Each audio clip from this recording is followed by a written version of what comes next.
So I'm here at the geographic South Pole, the latitude's 90 degrees south, and that means every direction that I look from here is north.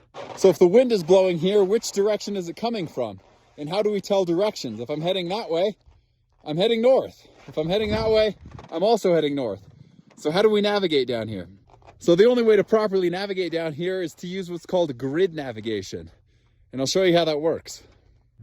So here's a map that I drew of the world from the bottom with the South Pole here at the center, and we have the longitude lines kind of coming out from that. So if a plane is flying over these longitude lines, the closer it gets to the pole, the faster this angle is going to change. So the true heading would constantly be changing as it goes across the continent. In order to avoid this constant angle change, a grid was developed to keep the headings consistent as the plane crosses over the continent. Now the grid can be based off of any one of these longitude lines, but usually they pick the prime meridian since it's easy.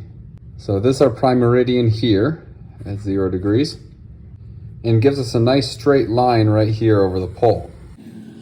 So if we use that for our reference, we just draw parallel lines, or a grid, across like this, with north being at the top. All these lines point north. And now, as our plane flies across this, the angle between each of these lines is now consistent. So we have our heading here. It would be heading in a northeast direction. And the same can be said here. We're going south, we're going west. And that's how grid navigation works.